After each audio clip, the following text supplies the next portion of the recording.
এই সংসদে আজকে বসে আছেন আমার বোন তাসনিয়া রুজদি। আজকে এখন পর্যন্ত জানেন না ওনার স্বামী বেঁচে আছেন না মরে গেছেন। মাননীয় স্পিকার, আজকে এই সংসদ মজলুমদের সংসদ। এই সংসদে যারা আছেন সবাই নির্যাতিত, অত্যাচারিত। আমি তাই অনুরোধ করব, আসুন সবাই মিলে শহীদদের আত্মত্যাগের আমরা মূল্যায়ন করি। আমার জীবনে আমি অনেক বাজেট দেখেছি। প্রতি বছর সংসদে অথবা সংসদের বাইরে বাজেট উত্থাপিত হয়। যদি নির্বাচিত সরকার থাকে তাহলে সংসদে, অনির্বাচিত সরকার হলে সংসদের বাইরে বাজেট প্রতি বছরই হয়। এবং বাজেট উত্থাপন হওয়ার পরে বাজারে বুদ্ধিজীবীদের মধ্যে, অর্থনীতিবিদদের মধ্যে কিংবা বিরোধী দলের মধ্যে মিশ্র প্রতিক্রিয়ার সৃষ্টি হয়। কিন্তু এবারের বাজেট কিন্তু এটা ব্যতিক্রমী বাজেট।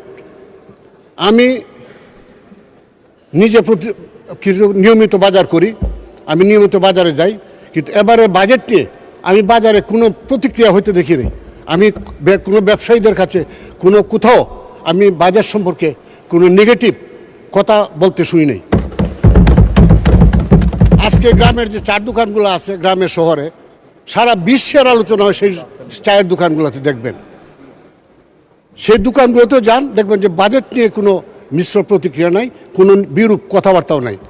মাননীয় স্পিকার, আজকে বাজেট যখন পেশ হয়, আমি প্রতি বছর দেখি যে বাজেট তৈরি হওয়ার সময় এদেশের মজুতদার ব্যবসায়ীরা নিত্য প্রয়োজনীয় পণ্য মজুত করার জন্য তারা প্রস্তুত থাকে। বাজেটের খুঁটিনাটি বিষয়গুলা তারা আগেই জেনে যায় এবং এই পণ্যগুলা তারা মজুত করে ফেলে, যে কারণে বাজারে একটা অস্থিতিশীল পরিস্থিতি তৈরি হয় এবং নিত্য প্রয়োজনীয় পণ্য মূল্য বৃদ্ধি হয়। এবারে বাজেটে দেখেন কোথাও এই ধরনের কোনো প্রতিক্রিয়া নেই, বাজারটা একদম স্বাভাবিক আছে। মাননীয় স্পিকার, এই বাজেট, এই দেশের 70-80% মানুষ হলো মধ্যবিত্ত, নিম্নবিত্ত। এই বাজেট তাদের স্বার্থে এই বাজেট প্রণয়ন করা হয়েছে, এই বাজেট উপস্থাপিত হয়েছে। মাননীয় স্পিকার, এই দেশের 70-80% মানুষ এই বাজেটে উপকৃত হয়েছে। মাননীয় স্পিকার, আজকে আমি এই বাজেট নিয়ে, আমরা প্রতি বছর বাজেট হতো, আমরা বিরোধী দলে ছিলাম, বাজেট ঘোষণা শেষ হওয়ার পূর্বেই আমরা রাস্তায় নামতাম। গরিব মারার মাঝে বাজেট মানি না, মানব না, সরকারের এই মানব না, সেই মানব না, এটা একটা বিরোধী দলের একটা নিয়ম, এটা বিরোধী দলের করতে হয়। আমার মনে হয় এবারে বাজেট নিয়ে বিরোধী দলের সম্মানিত সদস্যগণের মধ্যেও কোনো প্রতিক্রিয়া নেই। ওনারাও মোটামুটিভাবে মন থেকে এই বাজেটকে স্বাগত জানিয়েছেন। তবে বিরোধী দলে থাকলে কিছু বিরোধিতা করতে হয়, সেইটাই ওনাদের করা আর কি, বিরোধিতার খাতিরে বিরোধিতা করা। তো আজকে মাননীয় স্পিকার, এই সংসদ, এটা ত্রয়োদশ জাতীয় সংসদ। এই সংসদ কিন্তু এমনি হয় নাই। অনেক রক্ত পেরিয়ে আমাদেরকে এই সংসদে আসতে হয়েছে, অনেক আন্দোলনের বিনিময়ে সংসদে আসতে হয়েছে, অনেক হাজারো ভাইয়ের রক্তের বিনিময়ে আজকে এই সংসদে আজকে বসে আছেন আমার বোন তাসনিয়া রুজদি। আজকে এখন পর্যন্ত জানেন না ওনার স্বামী বেঁচে আছেন না মরে গেছেন। আজকে উনি অধীর আগ্রহ অপেক্ষা করছেন ওনার স্বামী ফিরে আসবে, ওনার সন্তানরা অপেক্ষা করছে তাদের বাবা ফিরে আসবে। কিন্তু আজ পর্যন্ত আমরা বলতে পারছি না যে ইলিয়াস আলী শহীদ না গাজী। মাননীয় স্পিকার, আজকে এই সংসদ মজলুমদের সংসদ। এই সংসদে যারা আছেন সবাই নির্যাতিত, অত্যাচারিত। আজকে আমাদের মাননীয় হুইপ গিয়েছিলেন নির্বাচন করতে, দেখেছেন একজন প্রার্থীকে কীভাবে অমানসিকভাবে তাকে নির্মমভাবে আহত করা হয়েছে। আজকে সকলেই অত্যাচারিত হয়েছে। মাননীয় সংসদ সদস্যবৃন্দ, আজকে সকলেই, কেউ কম কেউ বেশি, এই সংসদে যারা আছেন 300 জন নির্বাচিত সংসদ সদস্য এবং 50 জন সংরক্ষিত নারী আসন সদস্য, আমাদের মা বোনদেরকে যেভাবে নির্যাতন করা হয়েছে, এটা অনেক বিশ্বের ইতিহাসে এটা বিরল।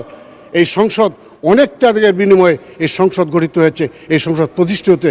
কাজে এই সংসদকে কার্যকর করতে হবে। এই সংসদ যদি ব্যর্থ হয়, সমস্ত জাতি ব্যর্থ হবে। এই সংসদ যদি ব্যর্থ হয় মাননীয় স্পিকার, তাহলে এই যে হাজারো শহীদের আত্মত্যাগের বিনিময়ে সংসদ প্রতিষ্ঠিত হতে, তাদের আত্মত্যাগ ব্যর্থ হয়ে যায়। মাননীয় স্পিকার, আজকে শত মানুষ পঙ্গু, আজকে দেশে বিদেশে চিকিৎসা নিচ্ছে, তাদের ত্যাগটা বৃথা হয়ে যাবে। আজকে 16 বছরের এই যে ত্যাগ, বিরোধী দলে থেকে আমরাও বিরোধী দলে ছিলাম, আপনারাও বিরোধী দলে ছিলেন, আপনারাও নির্যাতিত হয়েছেন, আমরাও নির্যাতিত হয়েছি।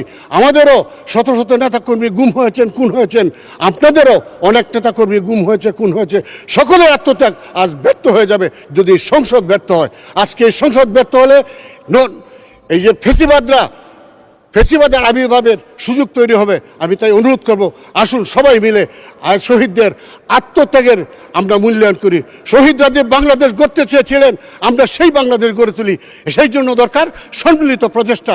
আজকে দেখেছেন তেল নিয়ে একটা কৃত্রিম সংকট তৈরি হয়েছিল। সংসদে মাননীয় প্রধানমন্ত্রী আপনাদেরকে বিরোধী দল সহ কমিটি করে দিলেন, মোটামুটিভাবে তেলের যে সংকটটা ছিল সেটা দূর হয়ে গেছে। আমি আশা করি আমরা একযুগে কাজ করি। আসুন, মাননীয় প্রধানমন্ত্রী সবসময় আলোচনার দ্বার উন্মুক্ত রেখেছেন। আসুন আমরা, যেহেতু উনি প্রধানমন্ত্রী, ওনার নেতৃত্বে আমরা একটা সুন্দর বাংলাদেশ গড়ি, একটা স্বচ্ছ বাংলাদেশ গড়ি। আমি আশা করি